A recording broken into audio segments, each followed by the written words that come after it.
Welcome back, Gules and football fans. What a chaotic night in La Liga as Barcelona were held to a 1-1 draw by Rayo Vallecano in one of the most dramatic games of the season so far. From the shocking VAR failure that left Rayo players furious, to Joan García saving Barça from total embarrassment, and even Sergio Busquets speaking out on Fermín López's possible move to Chelsea, we've got a lot to break down today. Let's dive straight into the drama. Rayo Vallecano were left furious after a major VAR malfunction during their 1-1 draw with Barcelona. The controversy came in the 40th minute, when Lamine Yamal won and converted a penalty following contact with Pep Chavarria. Rayo players immediately protested, convinced the decision should have been overturned.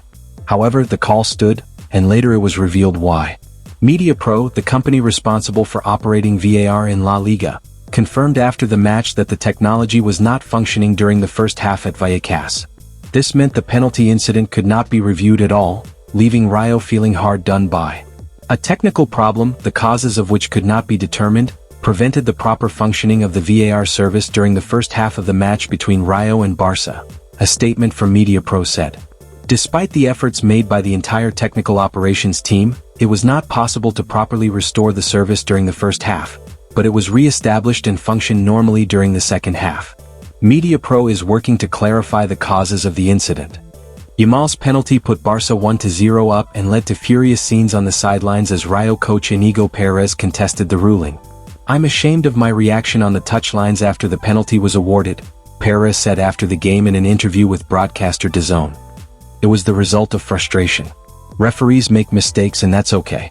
What bothers me is that today the players had 5 minutes of VAR and 5 minutes without it and so on. Everyone that's played knows the influence it has on the players, referees and assistants now. It's a different game.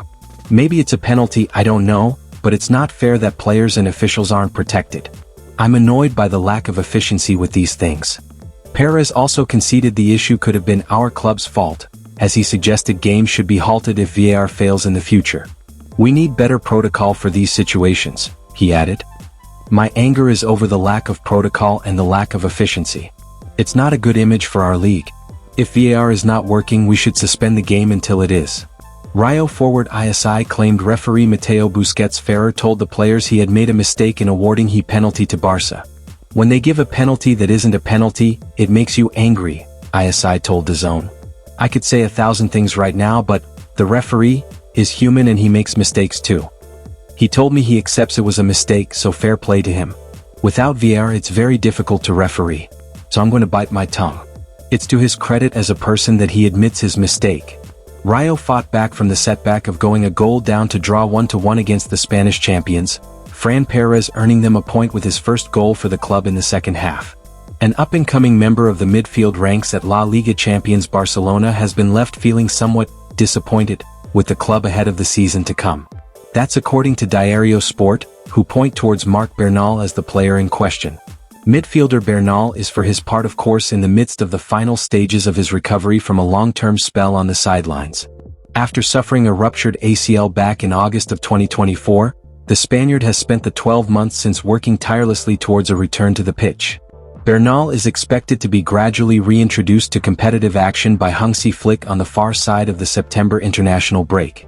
The hope of the 18-year-old was that, upon managing as much, he would take to the pitch donning a new jersey number, recognizing his status as a first-team player in Catalonia's capital.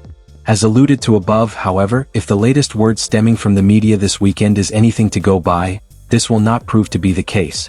Barcelona looked nothing like the dominant team from last season, scraping through with a 1-1 draw away to Rayo Vallecano.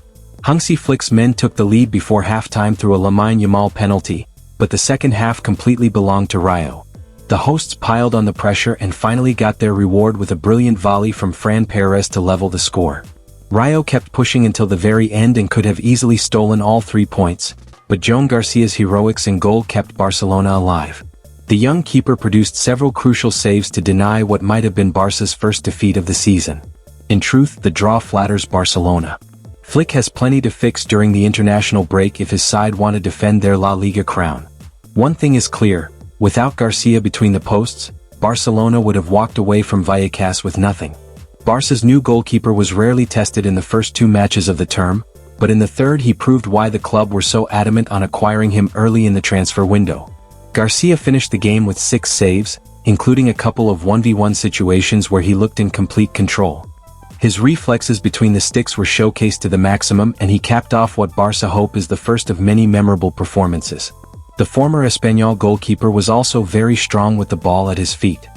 He routinely left his penalty area to play as a sweeper and claim the ball whenever Rayo Vallecano looked to get in behind Barça's high line. His distribution work was also great. Flick surprised many when he decided to leave both Ronald Araujo and Pau Cubarsí, the starting center-back partnership in Barcelona's first 2 games of the season, out of the 11. Andreas Christensen got the nod for the first time this term with Eric Garcia alongside him, allowing Jules Koundé to return to the lineup at right back. Although Garcia and Christensen both had key interventions to deny clear scoring opportunities, it was still far from a convincing display from Barcelona's defense. There seems to be a general lack of communication and intensity when deploying their trademarked high line, which leads to conceding clear chances. A week after Araujo and Cubarsí looked there for the taking against Levante, Christensen and Garcia were perhaps only slightly better. Yet, it must be said that the center-backs were far from the worst part about the performance. It's evident Flick is still searching for his best center-back duo, but he better find it quickly or Barcelona will continue to look weak defensively. Through 3 games, Íñigo Martínez continues to be missed dearly. There were unquestionably poor performances a season ago that led to a number of defeats.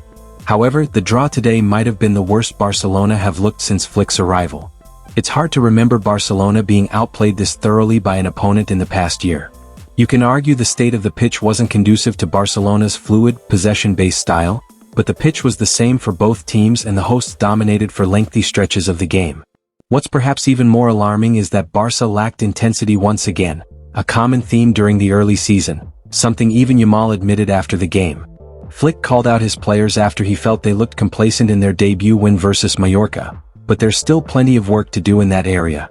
Barcelona's attack looked completely disjointed too, with key 2024-25 contributors looking far from their best, namely Rafinha and Dani Olmo. Marcus Rashford is yet to make an impact since joining the club, and Robert Lewandowski has been a non-factor in his 2 cameos this season. It might be cliché, but today it was clear that Rayo Vallecano significantly wanted it more. For long stretches of the game it seemed like Barcelona were relying on the individual brilliance of their stars to get a result. Taking 7 out of 9 possible points from 3 away games to start the term is far from a worst-case scenario. Getting vastly outplayed by an inferior side, however, is concerning. Drastic improvement is needed following the international break if Barcelona want to defend their La Liga crown. Fermín López's future at Barcelona is one of the hottest topics as the transfer window reaches its final day. Chelsea have officially tabled a €40 million bid to sign the young La Masia talent, but despite confidence inside the Barça camp that he'll stay, the ultimate choice now lies with the player himself. Meanwhile, across the Atlantic, Sergio Busquets, preparing for Inter Miami's Leagues Cup final, shared his thoughts on the situation. The legendary midfielder made it clear that this is a very personal decision for Fermín. Busquets stressed that players must think about what's best both for themselves and for the club. If Fermín stays, that's great, Busquets explained. But if he chooses to leave, it's important that everything works out well for everyone involved. It's not easy. I don't know if selling him is truly necessary or if the club will even allow it. All we can do from afar is support him and wish him the best. All players that come from La Masia, we have a different vision about what it feels to wear the badge, feel what it's like to come through the youth ranks and to achieve your dream of playing for the first team. Barcelona directors and Hansi Flick have expressed their desire for Fermín to remain a Barcelona player. The 22-year-old attacking midfielder has thrived under the German manager and even started Barca's first game of the season versus Mallorca. Chelsea face a tough challenge in their attempt to land the La Masia gem, but if the Blues pull off the transfer, Fermín would become the second Barcelona Academy graduate to make the move to Stamford Bridge in the last 2 summers, following in the footsteps of Marc Guiu. So, Kules, a night to forget for Barcelona as VAR chaos, defensive weakness and transfer uncertainty dominate the headlines. Hansi Flick has a lot of work to do if Barca are going to defend their La Liga crown, and all eyes will be on Fermín López as the transfer deadline approaches. What do you think? Should Barca risk losing Fermín to Chelsea, and was Rayo robbed by the VAR collapse? Drop your thoughts in the comments, don't forget to like the video, subscribe for daily Barca updates, and as always, Visca el Barça.